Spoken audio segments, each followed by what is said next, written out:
ഒരാളെ പ്രകീർത്തിക്കപ്പെടാൻ, ഒരാളെ പുകഴ്ത്തപ്പെടാൻ, ഒരാളെ എടുത്തു പറയാൻ ഏതെല്ലാം കാര്യങ്ങൾ നമ്മൾ മാനദണ്ഡമായി സ്വീകരിക്കുന്നുവോ അവിടെ എല്ലാ കാര്യങ്ങളും മുത്തുനബി സല്ലല്ലാഹു അലൈഹി വസല്ലം തങ്ങളിലുണ്ട്.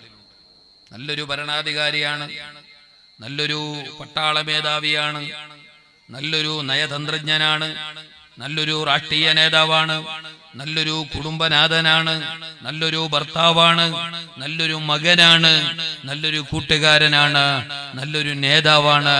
അപ്പൊ ഏതെല്ലാം നിലക്ക് ഒരാളെ പിൻപറ്റാനും സ്വീകരിക്കാനും അംഗീകരിക്കാനും പറ്റുമോ ആ നിലക്കുള്ള എല്ലാ ഘടകങ്ങളും ഒത്തുകൂടിയ ഒരേ ഒരു വ്യക്തി മുസ്തഫ റസൂലുള്ളാഹി സല്ലല്ലാഹു അലൈഹി വസല്ലം. പൊന്നാര നബിയെ ഒരു ദിവസത്തിന്റെ 5 തവണ ലോകത്ത് ഓർമ്മിക്കാതെ ഒരു സമയം കടന്നു പോകുന്നില്ല. പൊന്നാര നബിന്റെ പേര് പറയാതെ ഒരു ദിവസവും കടന്നു പോകുന്നില്ല, ഒരു മണിക്കൂറും കടന്നു പോകുന്നില്ല. 5 നേരം പള്ളിയിൽ നിന്നിട്ട് ബാങ്ക് കൊടുക്കുമ്പോ ആ ബാങ്കിൽ നിർബന്ധമായും പറയപ്പെടുന്ന ഒരു ഭാഗമാണ് അഷ്ഹദു അന്ന മുഹമ്മദ് റസൂലുള്ളാഹ്, അഷ്ഹദു അന്ന മുഹമ്മദ് റസൂലുള്ളാഹ്, അഷ്ഹദു അന്ന മുഹമ്മദ് റസൂലുള്ളാഹ് എന്നുള്ള ആ വാക്ക്. അത് പറയാതെ കണ്ടൊരു ബാങ്കില്ല, ആ ബാങ്കില്ലാതെ ഒരു ലോകമില്ല. രാവുകളിൽ പകലുകളിൽ രാവുകളിൽ പകലുകളിൽ നമ്മുടെ നാടുകളിൽ നഗരങ്ങളിൽ എല്ലായിടത്തും പുണ്യനബി സല്ലല്ലാഹു അലൈഹി വസല്ലം തങ്ങളുടെ നാമങ്ങൾ പറയപ്പെടുകയാണ്.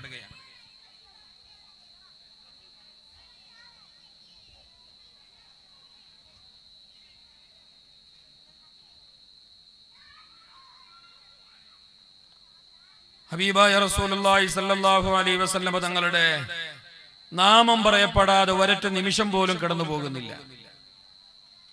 പൊന്നാര നബിയെ വാഴ്ത്തപ്പെടാതെ, പൊന്നാര നബിയെ പറയപ്പെടാതെ, പൊന്നാര നബിയെ അനുസ്മരിക്കപ്പെടാതെ, പൊന്നാര നബിയുടെ തിരുനാമം ആ മുഹമ്മദ് എന്നുള്ള നാമം അത് പറയപ്പെടാതെ ലോകത്തിന്റെ ഒരു സ്ഥലത്തും ഒരു സമയവും കടന്നു പോകുന്നില്ല. ഒരു മനുഷ്യനെ സംബന്ധിച്ചിടത്തോളം അള്ളാഹുമായിട്ട് ഏറ്റവും അടുക്കുന്ന സമയം അയാളെ നിസ്കരിക്കുമ്പോഴാണ്, അല്ലെ? ഒരു വിശ്വാസിയായ മനുഷ്യൻ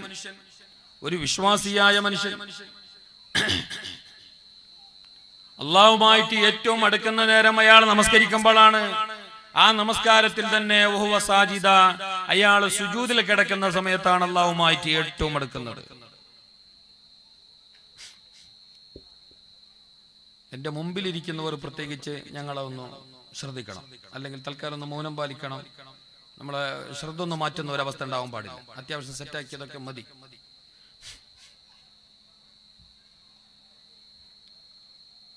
അഞ്ചു നേരം നമസ്കാരത്തിൽ നമ്മൾ അല്ലാഹുമായി ഏറ്റവും അടുക്കുന്നു. ആ നിസ്കാരത്തിൽ തന്നെ സുജൂദിലാണ് അല്ലാഹുമായിട്ട് ഏറ്റവും കൂടുതൽ അടുക്കുന്നത്. സുജൂദിൽ അല്ലേ? നാൾ സുജൂദില്ലാത്തവന് നിസ്കാരമുണ്ട്, മയ്യത്ത് നമസ്കാരം. സുജൂദില്ലാത്ത ഒരു നമസ്കാരമുണ്ട്, മയ്യത്ത് നമസ്കാരം. ഏത് നിസ്കാരം എടുത്തു നോക്കിയാലും അവിടെ സുജൂദുണ്ട്. തറാവീഹിലുണ്ട്, പെരുന്നാൾ നിസ്കാരത്തിലുണ്ട്, മഴയെ തേടുന്ന നമസ്കാരത്തിലുണ്ട്, ഗ്രഹണ നമസ്കാരത്തിലുണ്ട്. ബാക്ക് വന്നങ്ങ് സൗണ്ടേ ഇല്ല, കുറെ അടുത്ത് പോണപ്പാണ് സൗണ്ട് വരുന്നത്.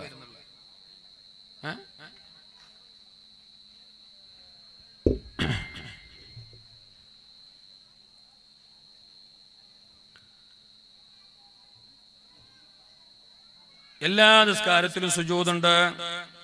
സുജൂദില്ലാത്ത ഒരു നിസ്കാരം ലോകത്തില്ല. എല്ലാ നിസ്കാരങ്ങളിലുമുണ്ട്. നിസ്കാരത്തിൽ സുജൂദ് പ്രധാനമാണ്.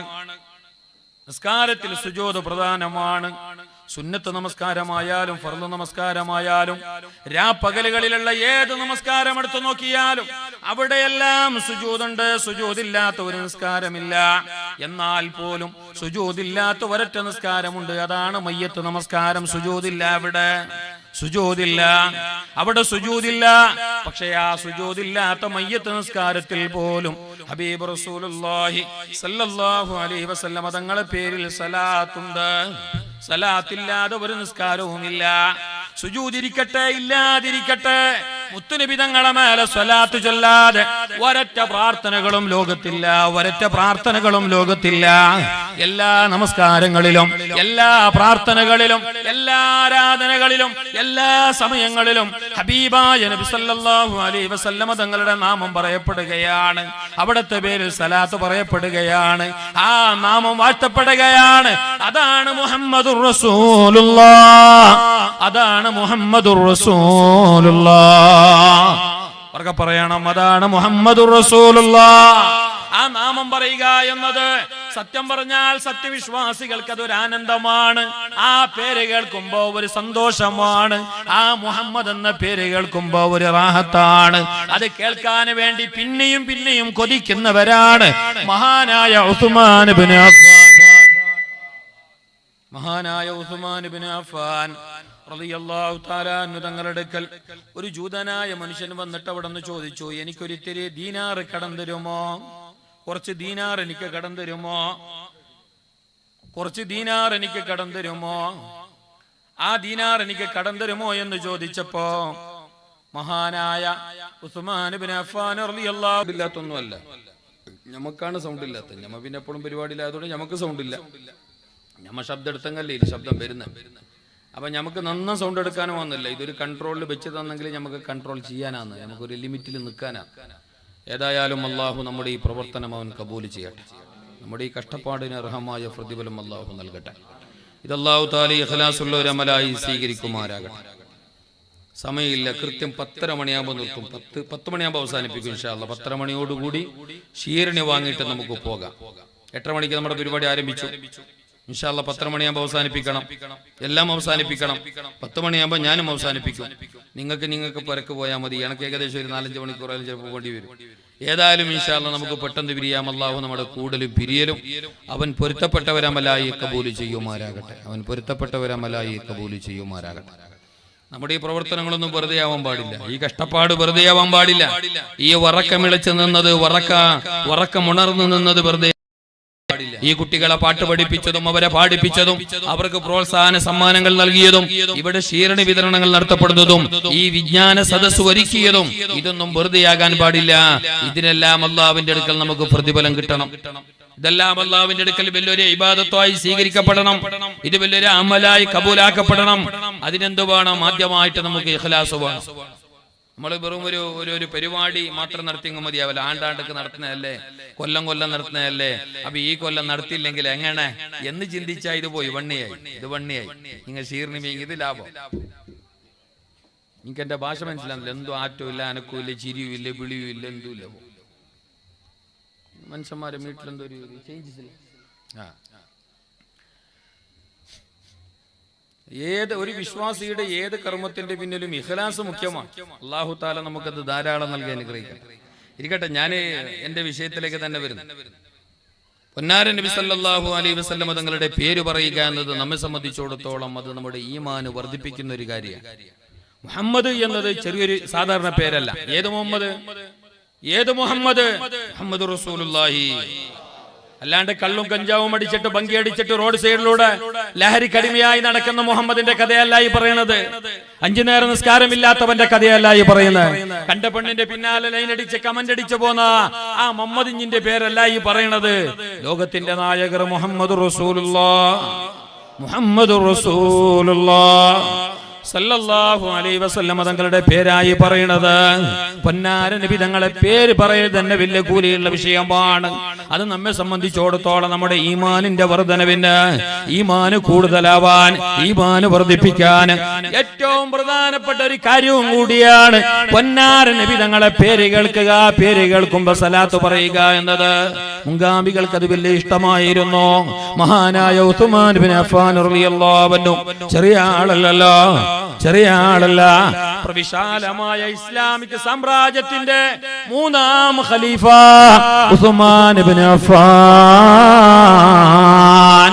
പൊന്നാര നബി തങ്ങളുടെ പിരിശപ്പെട്ട 2 പെണ്ണുമക്കളെ കല്യാണം കഴിക്കാൻ ഭാഗ്യം ലഭിച്ചിട്ടുള്ള മരുമകനായ ഉസ്മാൻ ഇബ്നു അഫ്ഫാൻ.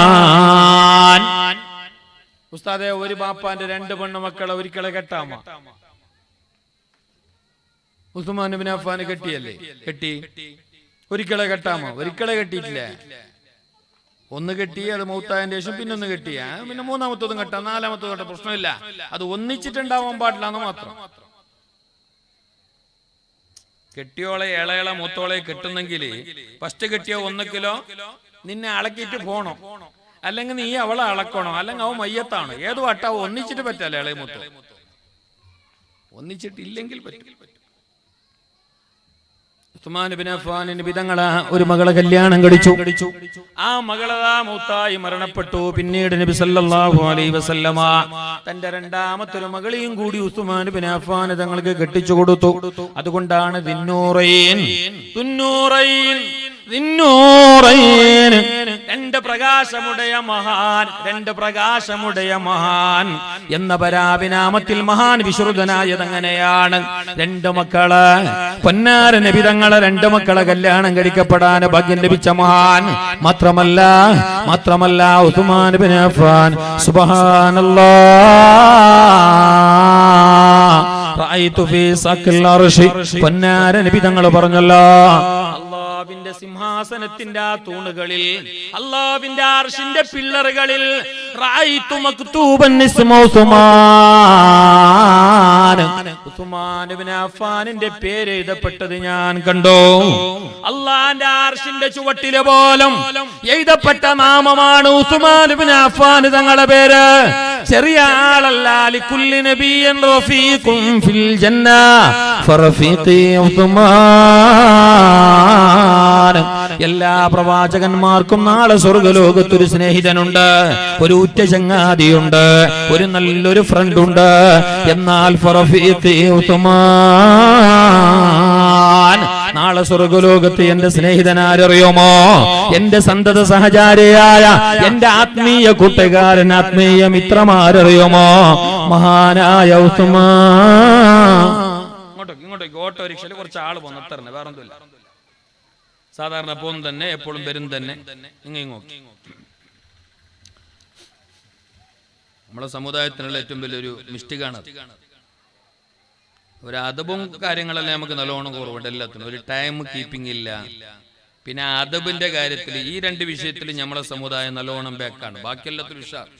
നിസ്കാരത്തിനൊന്നും ആർക്കും വില കമ്മിയൊന്നും ഇല്ല. ഇപ്പൊ പണ്ടത്തെ പോലല്ല, ബാലക്കാരെല്ലാം നിസ്കരിക്കുന്ന തന്നെ. പോ താടിയെല്ലാം വെക്കുന്നതിന് ആരും ചാങ്ങുന്നില്ല. എങ്ങനത്തെ ലേറ്റസ്റ്റ് താടിയല്ല. നോമ്പ് ഇപ്പൊ ആർക്കും ഒരു ബറന്നെ അല്ല. പണ്ട് കാലത്ത് ജോലിയുണ്ട്, കല്ലിന്റെ പണിയുണ്ട്, തെങ്ങില് കയറാനുണ്ട് പറഞ്ഞിട്ട് വയസ്സന്മാർ പോലും നോമ്പ് എടുക്കുന്നുണ്ടായിട്ടില്ലല്ലോ പഴയ കാലത്ത്. ഇപ്പൊ അങ്ങനെയല്ല. ഇപ്പൊ നോമ്പല്ല ഒരു ഫാഷനാ. പട്ടിണി കിടക്കുക എന്നത് ഒരു ഹരമാണ്, അല്ലെങ്കിൽ അതൊരു. അപ്പൊ ആരാധനകൾക്കൊന്നും ഇപ്പൊ പഞ്ഞയില്ല. പിന്നെ ആകെ പഞ്ഞുള്ളെന്താ, കുറവുള്ളെന്ത്? നമുക്കൊരു അദബും ഗുരുത്വവും നല്ലോണം കുറവ്. വലിയവരെ ബഹുമാനിക്കാൻ അറിയില്ല, മൂത്തവരുടെ വാക്ക് കേൾക്കാൻ അറിയില്ല, വലിയവരുടെ മുമ്പിൽ അച്ചടക്കം പാലിക്കാൻ അറിയില്ല, ആലിമീങ്ങളെ ബഹുമാനിക്കാൻ അറിയില്ല, ഇതുപോലെയുള്ള മജ്ലിസുകളിൽ എങ്ങനെ ഇരിക്കണമെന്നറിയില്ല, സമയം കീപ്പ് ചെയ്യാൻ അറിയില്ല. ടൈം കീപ്പിംഗ് തീരെയില്ല. ടൈമിന്റെ സമയത്തിന്റെ വില നമുക്കറിയേയില്ല. ഞാൻ എന്റെ വിഷയയിലെല്ലാം പോകുന്നു. ഞാൻ എവിടെയും പോയിട്ട് എന്റെ വിഷയത്തിലുണ്ട്. മുഹമ്മദ് എന്ന പേരിന്റെ മഹത്വമാണ് എന്റെ വിഷയം. അതുമായി ബന്ധപ്പെട്ട് ഉസ്മാൻ ഇബ്നു അഫ്ഫാൻ തങ്ങളുടെ ഒരു ചരിത്ര സംഭവമാണ് എന്റെ കഥ. ഞാൻ അവിടെ വരാം. പക്ഷെ അതിന്റെ ഇടയ്ക്കൊന്ന് പറയട്ടെ, സമയം എപ്പോഴും വളരെ ശ്രദ്ധിക്കപ്പെടേണ്ടതുണ്ട്. ഏതൊന്നിനും സമയം പാലിക്കാം. നിസ്കാരത്തിന് സമയങ്ങളുണ്ട്. തോന്നിയ പോലെ നിസ്കരിക്കാൻ ഇസ്ലാം പറഞ്ഞോ? ളുഹറിന്റെ സമയത്ത് ളുഹറ്, അസറിന്റെ സമയത്ത് അസർ, പെരുന്നാളിന്റെ ദിവസം പെരുന്നാള്, വെള്ളിയാഴ്ച ജുമാന്റെ സമയത്ത് ജുമാ. എല്ലാത്തിനും സമയം നിശ്ചയിക്കപ്പെട്ടോ. അത് ഓരോന്നിനും ഇത്ര മണിക്കൂർ. എല്ലാത്തിനും സമയമില്ലാത്ത ഒന്നില്ല. സമയം കീപ്പ് ചെയ്യുക എന്നത് നമ്മുടെ ഏറ്റവും വലിയൊരു കാര്യമാണ്. തീരെ സമയം കീപ്പ് ചെയ്യാത്ത ഒരു കൂട്ടറാണ് നമ്മൾ, അല്ലേ? മംഗലത്തിന്റെ ഓടായെങ്കിലും നിക്കാഹിന്റെ സദസ്, കാന്തിന്റെ സദസ് ഓടെ പോയെങ്കിൽ നമുക്ക് ടൈമിനൊരു വില തന്നെ ഇല്ല. എന്താ? ഇല്ല. എല്ലാവരും കാന്തിന് പോകാൻ റെഡി ആയിട്ട് വന്നിന്. പള്ളിന്റെ ഖത്തീബ് വന്നിന്, കാളി വന്നിന്, മുഖറിക വന്നിന്, പ്രസിഡന്റ്, സെക്രട്ടറി, വയസ്സന്മാർ എല്ലാവരും വന്നിന്. എല്ലാവരും എത്തിന്. 11 മണിക്ക് ഇടുന്ന് പോവാന്, 11:30 മണിക്ക് ഹാളില്, ബെൽത്തങ്കടി ഹാളില് മംഗലം. 11 മണിക്ക് ഇടുന്ന് കീയാനും കടലാസ് പഠിച്ചിന്, നാട്ടുകാരിലും ചെല്ലിന് എല്ലാവരും വന്നിന്. ആ പറഞ്ഞ പോലെ തന്നെ. പക്ഷെ എന്നിട്ടും പുറത്താന കാണുന്നില്ല, കാന്തിന് കീന കാണുന്നില്ല, നിക്കാഹിന് ഇറങ്ങുന്ന കാണുന്നില്ല. കാത്തിട്ട് 11:20 എന്ത് കീന്നില്ലേ, ദ്വാരക്കണ്ടേ, പോണ്ടേ എന്ന് ചോദിക്കുമ്പോ പുതിയാപ്പിളന്റെ വാപ്പ വന്നിട്ട് പറഞ്ഞെന്തറിഞ്ഞ, അളിയൻ വന്നിട്ടാണ്. ഇത്ര നേരം ഇടന്നുണ്ടായി. അവിടെ ഉണ്ട് ആ കോൾഡ് കുപ്പി കൊണ്ടുപോകാനും ബോക്സ് എത്തോനും എല്ലാം ഉണ്ട്. ഇപ്പൊ ഈ ടൈമിന്റെ സമയത്തൊന്നും ഇല്ല. ഒന്നാമത് ഓന്റെ ഒരു ഡിമാൻഡ് നോക്ക എന്നെ കാക്കുന്ന ഇല്ലേ, ഞാൻ മുന്നേ വന്ന ആളല്ലേ ഒന്നത്. രണ്ടാമത് ഓൻ വിചാരിച്ചിട്ട് പറഞ്ഞാൽ ഞാൻ മാത്രമാണ് മനുഷ്യൻ, ബാക്കിയുള്ളവരെല്ലാം കത്തകള് കഴുതകള്, അവർക്കൊന്നും പണിയില്ല, അവർക്കൊന്നും സമയമില്ല. ഓനാണിപ്പോ വലിയ ആനകുതിര ഇല്ലേ. ചിലയിടത്തൊക്കെ അങ്ങനെ ഇല്ലേ, ഈടുണ്ടെന്നല്ല ഞാൻ പറഞ്ഞേ. കൂടിയവർക്കൊന്നും വിലയില്ലാടെ. വയസ്സന്മാരുണ്ട്, നേതാക്കളുണ്ട്, അവർക്കൊരു വിലയില്ല. രോഗികളായിട്ട് പോലും നേരത്തെ വന്നവരാണവർ. ഇൽമിന്റെ ഭണ്ഡാരങ്ങളായ ആലിമീങ്ങൾ നേരത്തെ എത്തപ്പെട്ടു. പക്ഷെ അവർക്കൊന്നും വിലയില്ല. വിലയുള്ളതാർക്കാണ് ഈ പടിപിടിക്ക, ഈ മനഃപൂർവ്വം വൈകിക്കുന്ന ഈ മനുഷ്യന്, അല്ലെങ്കിൽ എവിടെന്നോ വന്നിട്ട് എവിടെക്കോ എത്തി എന്ന് പറയപ്പെടുന്നവന്. ചോദിക്കട്ടെ സഹോദര, സമയത്തിന്റെ വിലയറിഞ്ഞാൽ നീ നാളെ റബ്ബിന്റെ കോടതിയിൽ വിരലകടിക്കേണ്ടി വരും. ഏതറിയുമോ ഈ സമയം? നമ്മുടെ നിമിഷങ്ങള്, നമ്മുടെ സെക്കൻഡുകള്, നമ്മുടെ മണിക്കൂറുകള്, നമ്മുടെ ഈ നാളുകള്, ഇതല്ലാന്റെ ലോകത്ത് നാളെ ചോദ്യം ചെയ്യപ്പെടുകയാണ്. ഈ സമയം ഇന്ന് പോയാ പോയി, പിന്നെ കിട്ടില്ല. ഇന്നത്തെ നാള് ഇനി വരില്ല, ഇന്നത്തെ ഈ മണിക്കൂർ ഇനി വരില്ല. ഇന്ന് നവംബർ 15 അല്ലേ? ഇന്ന് നവംബർ 15 2019, ഒരു വെള്ളിയാഴ്ചന്റെ പകല്, ശനിയാഴ്ച രാത്രി. ചോദിക്കട്ടെ സഹോദര, എന്റെ ഉപദേശം കേൾക്കുന്ന സഹോദര, ഈ ഒരു നാള്, ഈ ഒരു സമയം ഇനി മടങ്ങി വരില്ല. ഇല്ല, നവംബർ വരും, പക്ഷേ അത് 2019 നവംബർ അല്ല. ഇതുപോലെയുള്ള ഒരു ശനിയാഴ്ച രാത്രി വരും, അത് നവംബർ 19 ശനിയാഴ്ച രാത്രിയല്ല. കഴിഞ്ഞ സമയം കഴിഞ്ഞത് തന്നെ ഹബീബായ നബി സല്ലല്ലാഹു അലൈഹി വസല്ലം തങ്ങൾ ലോകത്തോട് വന്നിട്ട് പറഞ്ഞു, അതേ ഓരോ ദിവസവും അങ്ങ് സമയം ഉദിച്ചാൽ, സൂര്യൻ ഉദിച്ചാൽ, ആ സൂര്യനതാ ലോകത്തോട് വിളിച്ചു പറയുകയാണ്, അന ഖൽഖുൻ ജദീദ്, അന ഖൽഖുൻ ജദീദ് ഫതസവ്വദ് മിന്നീ ഫഇന്നീ ലാ ഔദ്. ഞാൻ പുതിയൊരു സമയമാണ്, ഞാൻ പുതിയൊരു നേരമാണ്, ഞാൻ പുതിയൊരു ദിവസമാണ്, ഞാൻ പുതിയൊരു മണിക്കൂറാണ്. അതുകൊണ്ട് നിങ്ങൾ ധാരാളം സൽക്കർമ്മങ്ങൾ ചെയ്തോളൂ, ധാരാളം അമലുകൾ ചെയ്തോളൂ. കാരണം ഇനി ഒരിക്കലും ഞാൻ മടങ്ങി വരില്ല. ഈ സമയം കഴിഞ്ഞാൽ പിന്നെ വരുന്നത് ഈ സമയമല്ല, ഈ മണിക്കൂറല്ല, പോയത് തന്നെ. അതുകൊണ്ട് സമയം ശ്രദ്ധിക്കണേ. സമയം വിലപ്പെട്ടതാണ്. നമുക്ക് അല്ലാഹു തന്ന ആയുസ് അത് വളരെ വളരെ വിലപ്പെട്ടതാണ്. പരിമിതമായ ജീവിതം, ചെറിയ ജീവിതം, ചെറിയതായ ഒരായുസ്, അത് മാത്രം ജീവിക്കാൻ വിധിക്കപ്പെട്ടവരാണ് നമ്മള്. അല്ലേ ഉമ്മത്ത് മുഹമ്മദീങ്ങൾ? അങ്ങനെയല്ലേ? പണ്ട് കാലത്ത് ജീവിച്ചവരെ പോലെ, പഴയ കാലത്തുള്ള സമുദായം ജീവിച്ചവരെ പോലെ നമുക്കതാ കുറെ കാലം ജീവിക്കാനുള്ള യോഗമില്ല. ഉണ്ടോ? പഴയ കാലത്തുള്ള നബിമാരും അവരുടെ ഉമ്മത്തിങ്ങളും 1000 കൊല്ലം ജീവിച്ചവരുണ്ട്, 300 കൊല്ലം, 400 കൊല്ലം, 600 കൊല്ലമൊക്കെ ജീവിച്ചവരുണ്ട്. എന്നാൽ ഉമ്മത്ത് മുഹമ്മദീങ്ങളോ, ആഖിർ സമാനിന്റെ സമുദായമാകുന്ന നമ്മളോ, നമ്മുടെ ആയുസ് എത്രയാ? നമ്മുടെ ആയുസ് എത്രയാ? പരമാവധി 60 70 മാക്സിമം അല്ലേ?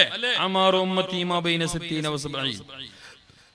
എന്റെ സമുദായത്തിന്റെ പരമാവധി ഏജ്, എന്റെ സമുദായം എന്ന് പറഞ്ഞാൽ എല്ലാവരും പെട്ടയില്, ജാതി മത വർഗ വർണ്ണ ദേശ ഭാഷ വ്യത്യാസമില്ലാതെ എല്ലാ. ഫാനൊന്നും വേണ്ട, ഫാനൊന്നും വേണ്ട, ഫാന് നമുക്ക് വേണ്ട, ഫാൻ വേണ്ട. അത് വെച്ചിട്ടും കാര്യമില്ല. 4 ഫാൻ വെച്ചെങ്കും വേർക്കും, പിന്നെ വെച്ച് പണിയും അതിന്റെ കൂറ്റായിക്കൊന്നതിന്. അല്ലെങ്കിൽ ഇപ്പോഴത്തെ ഫാനിന് പണ്ടത്തെ പോലെ കാറ്റ് കുറച്ചാണ്, ഭയങ്കര കൂറ്റാണ് കൂടുതൽ. അല്ലേ? പഴയ കാലത്തെ പോലെ ഒന്നും അല്ല അത്. ആ ഫാനിന് ഭയങ്കര സൗണ്ട്. ഏതായാലും അത് എനക്ക് വേണ്ട, പിന്നെ നിങ്ങൾക്ക് അവിടേക്ക് വേണമെങ്കിൽ വെച്ചോളി. എവിടെ വെക്കണ്ട, കാറ്റിന്റെ വിഷയേ വേണ്ട. വെച്ചിട്ട് കാര്യമില്ല, പിന്നെ പണി ഉപകാരമില്ലാണ്ട് പണിയെടുക്കുന്നത്. നമുക്ക് പേർക്കുന്നെങ്കിലും പേർക്കും തന്നെ. ഏതായാലും അല്ലാഹു നമ്മുടെ മജ്ലിസ് കബൂൽ ചെയ്യട്ടെ.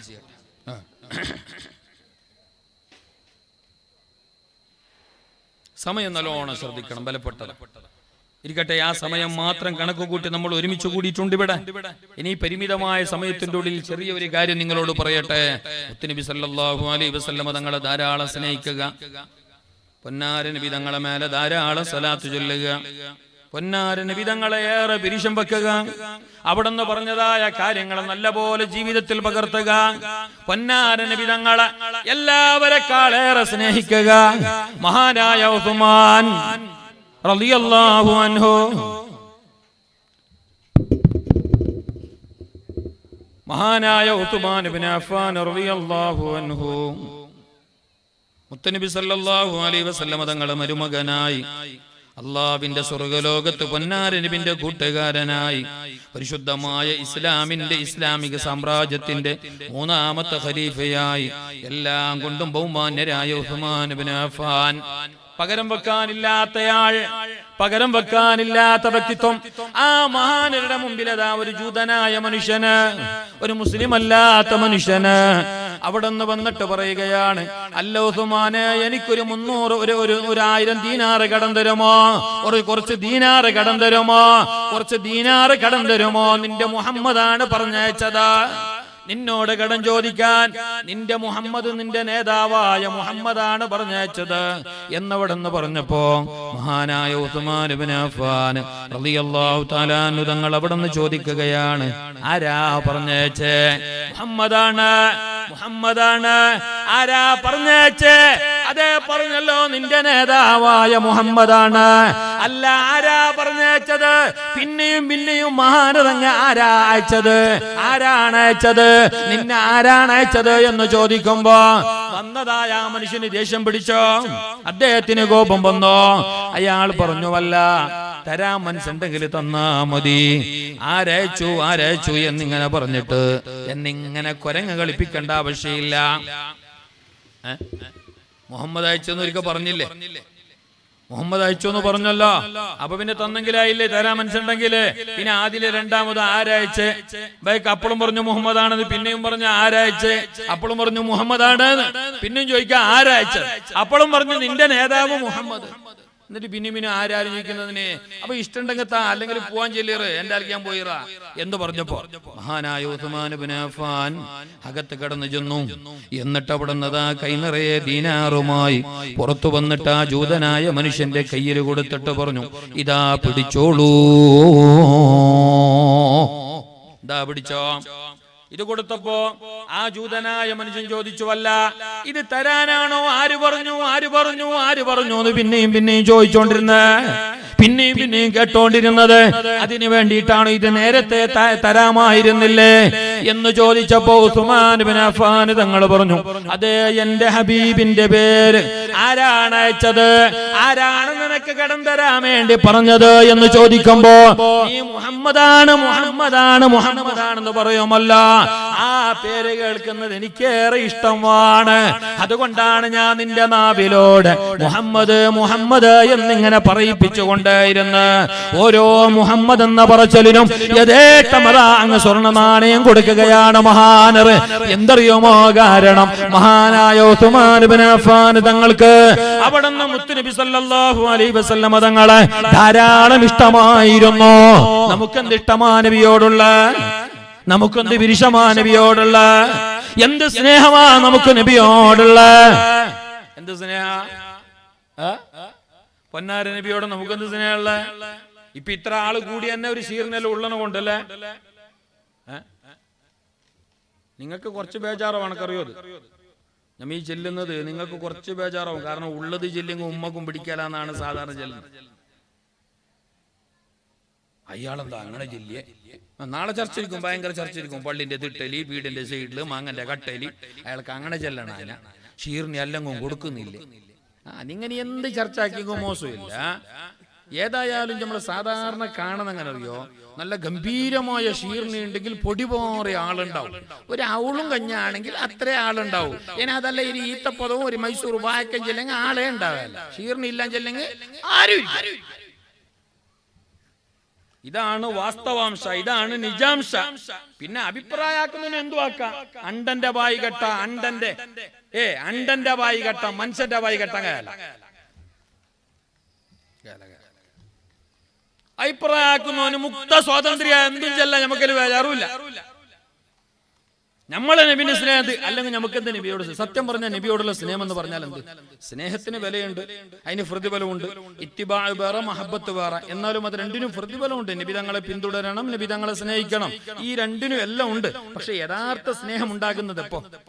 നബി തങ്ങളോട് യഥാർത്ഥ സ്നേഹം നമുക്കുണ്ട് എന്ന് പറയുന്നത് എപ്പോ?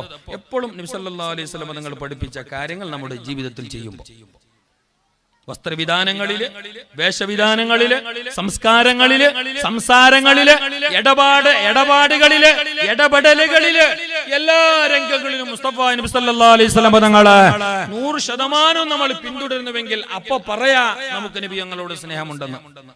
അല്ലേ? നമ്മളെ സ്നേഹം റബീഉൽ അവ്വൽ 12 അന്ന് പൊട്ടിയ ടയറിന് പച്ച പൈന്റ് കൊടുത്തിട്ട് മരത്തിൽ തൂക്കുന്നേ കൂടില്ലേ? അല്ല കാത്ത് കൊറേ അടുത്ത് കാണുന്ന പച്ച റബീഉൽ അവ്വൽ 12 ആയെങ്കിലും അവിടെ ഗുജറിന്റെ വീടിലോ പച്ച ടയറിന് പൊട്ടിയ ടയർ, പഞ്ചറായ ടയർ, നല്ല ടയറുമല്ല, പഞ്ചറായ ആർക്കും വേണ്ടാത്ത തള്ളിയ ടയർ, അതിനെ കൊണ്ടുവന്നിട്ട് പൈൻ്റെല്ലാം അടിച്ചിട്ട് അതിന് 4 റിബൺ ചുറ്റിന് മരത്തിൽ തൂക്കുന്നത്. പിന്നെ സൈക്കിളിന്റെ ഇങ്ങനെ റിമ്മിനെ കൊണ്ടുവന്നിട്ട് തൂക്കുന്നത്. പിന്നെ ഈ മറിച്ചിട്ടിട്ട് ഈ തെങ്ങിന്റെ കടയില്ലേ, തെങ്ങിന്റെ കട, കൊടിയല്ല, തെങ്ങിന്റെ കട, അതിന്റെ കട, അതിന്റെ കണ്ട അതിനെ ഡിസൈൻ ആക്കിയിട്ട് വെച്ചിട്ട് അവിടെ സൈഡിൽ വെച്ചിട്ട് അതിനോട് വെക്കുന്നത്. റബീഉൽ അവ്വൽ 12 കണ്ടതാണിത്. അപ്പൊ ഇതിനെ കേട്ട് ഇതെന്ത് ഉസ്താദ് റബീഉൽ അവ്വൽ 12, റബീഉൽ അവ്വൽ 12 പൊട്ടിയ ടയറും എന്ത് ബന്ധം? അത് നമുക്ക് മനസ്സിലായിട്ടാ? ഈ ടയറും റബീഉൽ അവ്വൽ 12 ആയിട്ട് എന്ത് ടാലി? അതിന് എങ്ങനെ ഇപ്പൊ ജമ്മാക്കണ്ടി? എങ്ങനെ ജമ്മാക്കണം? പിന്നെന്ത് ഈ ജാഥ പോയിട്ട് ഇങ്ങനെ തുള്ളി ഡാൻസ് ആക്കിയിട്ട് ഒക്കെ? അതാ ജാഥ പോകുക എന്നത് സുന്നത്താണ്, അത് പ്രതിഫലമുള്ള കാര്യമാണ്, അത് പ്രതിഫലമുള്ള കാര്യമാണ്. സുന്നത്താകട്ടെ ഏതുവാകട്ടെ അത് പ്രതിഫലമുള്ള കാര്യമാണ്, അത് പണ്ഡിത ലോകം അംഗീകരിച്ചതാണ്. പക്ഷെ അതിനു മുമ്പ് നമ്മൾ ചെയ്യേണ്ട കുറെ കാര്യങ്ങളുണ്ട്. മുസ്തഫ നബി സല്ലല്ലാഹു അലൈഹി വസല്ലം തങ്ങളോടുള്ള സ്നേഹമാണ് പിരിശപ്പാടെന്ന് പറഞ്ഞാൽ. ഹബീബായ നബി തങ്ങളെ കാൽപ്പാടുകൾ, നബി തങ്ങൾ പറഞ്ഞ നിർദ്ദേശങ്ങൾ, ഉപദേശങ്ങൾ എല്ലാം അങ്ങ് ജീവിതത്തിൽ പകർത്തുക, ജീവിതത്തിൽ അങ്ങ് കൊണ്ടുവരിക. പൊന്നാര നബി തങ്ങൾ പറഞ്ഞ കാര്യം എന്താണോ?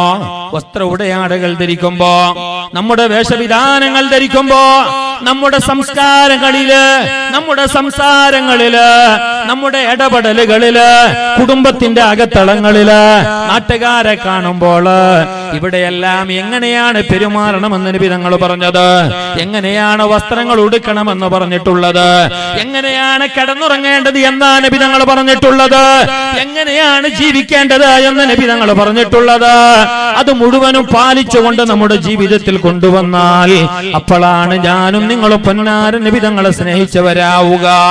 അപ്പോഴാണ് നബി തങ്ങളെ ഞാനും നിങ്ങളും പിൻപറ്റിയവരാവുക. യഥാർത്ഥ നബി തങ്ങളെ സ്നേഹിച്ചവരാണെങ്കിൽ, പൊന്നാര നബി തങ്ങളെ മനസ്സറിഞ്ഞ് പിരിശം വെച്ചവരാണെങ്കിലും അതേ നമ്മുടെ കണ്ണിൽ നിന്ന് പൊന്നാര നബി മാഞ്ഞു പോവില്ല. ഞങ്ങളുടെ കൽബിൽ നിന്ന് പൊന്നാര നബി മറഞ്ഞു പോവില്ല. ഞങ്ങളെ നാവിലൂടെ പൊന്നാര നബിന്റെ മേലെ സ്വലാത്ത് ചൊല്ലാതിരിക്കാനാവില്ല. മഹാനായ കഅബ് റളിയല്ലാഹു അൻഹു പൊന്നാര നബി തങ്ങളോട് വന്നിട്ട് ചോദിക്കുകയാണ്, അല്ല നബിയേ, അല്ലാഹു പറഞ്ഞല്ലോ അങ്ങയുടെ മേലിൽ സ്വലാത്ത് ചൊല്ലാൻ, തങ്ങളെ മേലെ സ്വലാത്ത് ചൊല്ലാൻ. ഇന്നല്ലാഹ വ മലായികതഹു യുസല്ലൂന അലൻ നബിയ്യേ യാ അയ്യുഹല്ലദീന ആമനൂ സല്ലു അലൈഹി വസല്ലിമു തസ്ലീമാ. അല്ലാഹുമ്മ അവന്റെ മലായികതീങ്ങളും ഹബീബിന്റെ മേലെ സ്വലാത്ത് ചൊല്ലുന്നുണ്ട്. അതുകൊണ്ട് വിശ്വാസികളെ, യാ അയ്യുഹല്ലദീന ആമനൂ, ഏ മുഅ്മിനീങ്ങളെ, നിങ്ങളും അതാ നബി തങ്ങളെ മേലെ സ്വലാത്ത് ചൊല്ലണേ. ഈ ആയത്ത് ഇറങ്ങിയപ്പോ മഹാനായ കഅബ് റളിയല്ലാഹു ഇബ്നു കഅബ് റളിയല്ലാഹു അൻഹു തങ്ങള് മുസ്തഫായ നബി തങ്ങളോട് വന്നിട്ട് ചോദിക്കുകയാണ്, പൊന്നാര നബിയേ, അല്ലാഹു തങ്ങളെ മേലെ സ്വലാത്ത് ചൊല്ലാൻ പറഞ്ഞിട്ടുണ്ട്. ഞങ്ങളോട് അല്ലാഹു കട്ടാജ്ഞ പുറപ്പെടുവിച്ചിട്ടുണ്ട്. ഞങ്ങൾ നിങ്ങളെ മേലെ സ്വലാത്ത് ചൊല്ലണമെന്ന്. കമ്മാ ജഅലു ലക സ്വലാത്തി, എത്രയാണ് നബിയേ നിങ്ങളെ മേലെ ഞാൻ സ്വലാത്ത് ചൊല്ലേണ്ടത്? എത്രയാ ചൊല്ലണ്ടിയേ? മുസ്തഫായ നബി തങ്ങൾ പറഞ്ഞു, അതേ ഇഷ്ടമുള്ളത്ര. ആ സഹാബി പറയുകയാണ്, അല്ല നബിയെ, എന്റെ ഒരു ദിവസത്തിന്റെ 4 ഒരംശം, ഒരു ദിവസത്തിന്റെ 4 ഒരംശം. അപ്പൊ എത്രയായി? ഒരു ദിവസത്തിന് 24 hours, 24 മണിക്കൂർ. അതിനെ 4 ഓതിയാക്കുമ്പോ 6 6 അണ്ണരോട് 24 അല്ലേ? 6 നാക്കില് 24. ഇയാണൊക്കെ കന്നഡ അറിയോ, മഗ്ഗി അറിയോ? നിങ്ങൾക്ക് എന്തും അറിയില്ല. നിങ്ങൾ മുണ്ടണിയില്ല, സ്കൂളിലേക്ക് പോയിട്ട്. ഔട്ട് ഓഫ് റേഞ്ചിലായെങ്കിൽ ഞാൻ ഇപ്പൊ നിപ്പിക്കും. നിങ്ങൾ എൻ്റെ ഒക്കെ തന്നെ വേണോ? നിങ്ങൾ എൻ്റെ ഒക്കെ തന്നെ വേണോ? നിങ്ങൾ ഔട്ടോ? ഞാൻ അത്ര ദൂരത്ത് വന്നിട്ട് എനിക്ക് റേഞ്ച് പിടിക്കുന്നത്, നിങ്ങൾക്ക് റേഞ്ച് പിടിക്കാൻ എന്തപ്പോ? മുസ്തഫായ റസൂലുള്ളാഹി സല്ലല്ലാഹു അലൈഹി വസല്ലം തങ്ങളോട് ചോദിക്കുകയാണ്, പൊന്നാര നബിയെ എത്ര സലാത്താ ചൊല്ലണ്ടിയേ? എന്റെ ദിവസത്തിന്റെ 4 ഒരംശം, എന്റെ ദിവസത്തിന്റെ സമയങ്ങളിൽ 4 ഭാഗം അങ്ങയുടെ മേലെ ഞാൻ സ്വലാത്ത് ചൊല്ലട്ടെ എന്ന് പറഞ്ഞപ്പോ പൊന്നാര നബി തങ്ങൾ പറഞ്ഞ മറുപടി അത് മാശിഇതാ ഫഇൻ സിത്ത ഫഹുവ ഖൈറുൽ ലക. മാശിഇതാ മാശിഇതാ മാശിഇതാ ഫഇൻ സിത്ത ഫഹുവ ഖൈറുൽ ലക. നീ വിചാരിച്ച എത്ര ചൊല്ലിക്കോ, നീ ഉദ്ദേശിച്ചത്ര ചൊല്ലിക്കോ. ഇനി ഏറ്റി പറയുകയാണെങ്കിൽ, ജാസ്തിയാക്കി പറയുകയാണെങ്കിൽ നിനക്കത് ഖൈറാണ്, നിനക്ക് ഖൈറാണ്, നിനക്ക് ഖൈറാണ്. നീ എത്ര കണ്ട് വർദ്ധിപ്പിക്കുന്നുവോ, എത്ര കണ്ട് എന്റെ മേലെ സലാത്ത് ജാസ്തി ചൊല്ലുന്നുവോ, എത്ര കണ്ട് നീ ഏറെ സലാത്ത് ചൊല്ലുന്നുവോ, അത്ര കണ്ട് നിനക്ക് ഖൈറുണ്ട് എന്ന് പൊന്നാര നബി പറഞ്ഞപ്പോ ആ സഹാബി പറഞ്ഞു, നബിയെ എന്റെ ദിവസത്തിന്റെ നേരെ പകുതിയും അങ്ങയുടെ മേലെ സലാത്ത് ചൊല്ലട്ടെ, 12 മണിക്കൂർ. പൊന്നാര നബി തങ്ങൾ പറഞ്ഞു, മാശിഇതാ ഉദ്ദേശിച്ചത്ര ചൊല്ലിക്കോ, ഫഇൻ സിത്ത ഫഹുവ ഖൈറുൽ ലക. ജാസ്തി പറയുകയാണെങ്കിൽ നിനക്കത് ഖൈറാണ്. അപ്പോഴാണ് ആ സഹാബി ചോദിക്കുന്ന, നബിയെ അതല്ല, എന്റെ സമയത്തിന്റെ 4/3 അംശവും ചൊല്ലട്ടെ, 4/3 അംശവും ചൊല്ലട്ടെ. എന്റെ പ്രാഥമിക ആവശ്യങ്ങൾക്കുള്ള സമയം കഴിച്ച, ഇമ്പോർട്ടന്റ് ആയിട്ടുള്ള കാര്യങ്ങൾക്കുള്ള സമയം കഴിച്ച, ബാക്കി എല്ലാ നേരവും അങ്ങയുടെ മേലെ ഞാൻ സ്വലാത്ത് ചൊല്ലട്ടെ എന്ന് പറഞ്ഞപ്പോ പൊന്നാര നബി തങ്ങൾ അപ്പോഴും പറഞ്ഞു, മാശിഇതാ മാശിഇതാ, ഉദ്ദേശിച്ചത്ര ചൊല്ലിക്കോ, ഉദ്ദേശിച്ചത്ര ചൊല്ലിക്കോ.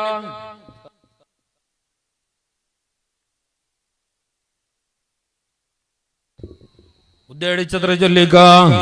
ഫഇൻ സിത്ത ഫഹുവ ഖൈറുൽ ലക. ജാസ്തി പറയുകയാണെങ്കിൽ നിനക്കത് ഖൈറാണ്. ഇത് പറഞ്ഞപ്പോ ആ സഹാബി പറയുകയാണ്, പൊന്നാര നബിയേ, എന്നാൽ എന്റെ സമയത്തിന്റെ അത്യാവശ്യമുള്ള കാര്യങ്ങൾക്കുള്ള സമയം കഴിച്ച ബാക്കി എല്ലാ നേരവും ഞാൻ തങ്ങളെ മേലെ സ്വലാത്ത് ചൊല്ലാം എന്നാ സഹാബി പറഞ്ഞപ്പോ പൊന്നാര നബി തങ്ങൾ പറഞ്ഞ മറുപടി എന്തറിയോ? ഇദൻ തുക്ഫാ ഹമ്മുക വയുഗ്ഫറു ലക ദംബുക. നീ എന്റെ മേലെ ധാരാളം സലാത്ത് ചൊല്ലുകയാണെങ്കിലും, കണക്കും കയ്യുമില്ലാതെ സലാത്ത് വർദ്ധിപ്പിക്കുകയാണെങ്കിലും നിനക്ക് അല്ലാഹു തആല എല്ലാ പാപങ്ങളും പുറത്തു തരുന്നതാണ്. നിന്റെ സകലമാന പ്രയാസങ്ങളും അല്ലാഹു നീക്കി വെക്കുന്നതാണ്, മാറ്റി തരുന്നതാണ്. എല്ലാ പ്രയാസങ്ങളും ഇദൻ തുക്ഫാ ഹമ്മുക, നിന്റെ എല്ലാ ടെൻഷനും അല്ലാഹു മാറ്റി തരും. കച്ചവടത്തിന്റെ കാര്യമാണോ, അത് പരിഹരിക്കാൻ സ്വലാത്ത് ചൊല്ലിക്കോ. വിവാഹത്തിന്റെ കാര്യമാണോ, അത് പരിഹരിക്കപ്പെടണോ, സ്വലാത്ത് ചൊല്ലിക്കോ. അതല്ല ദുന്യവിയായ ഏതെങ്കിലും കാര്യമാണോ, അതിന്റെ കാര്യത്തിൽ ബേജാറാണോ, അത് പരിഹാരമാകാൻ ഏറ്റവും നല്ല മാർഗം മുത്തുനബി തങ്ങളുടെ മേലെയുള്ള സ്വലാത്ത്. അതല്ല പാരത്രികമായ ലോകത്തെ പറ്റിയാണോ ബേജാറ്, ഖബർ ലോകത്തെ കുറിച്ചാണോ നിന്റെ ടെൻഷന്, സിറാത്ത് പാലത്തെ കുറിച്ചാണോ നിന്റെ ബേജാറ്, എന്നാൽ ആ പ്രശ്നം തീരാൻ സിറാത്ത് പാലം മിന്നറിയും വേഗത്തിൽ വിട്ടുകിടക്കാൻ നീ കിടക്കുന്ന മണ്ണറയാകുന്ന വീട് ഏകാന്തതയുടെ വീട്, നാളെ കിടക്കുന്ന ഖബറാകുന്ന നമ്മുടെ വീട് അത് വിശാലമാകാൻ പൊന്നാര നബി തങ്ങളെ മേലെ സ്വലാത്ത് ചൊല്ലിക്കോ. സലാത്ത് എന്നത് വല്ലാത്തൊരു കാര്യമാണ്. പൊന്നാര നബി തങ്ങളെ മേലെ സലാത്ത് ചൊല്ലിക്കോ.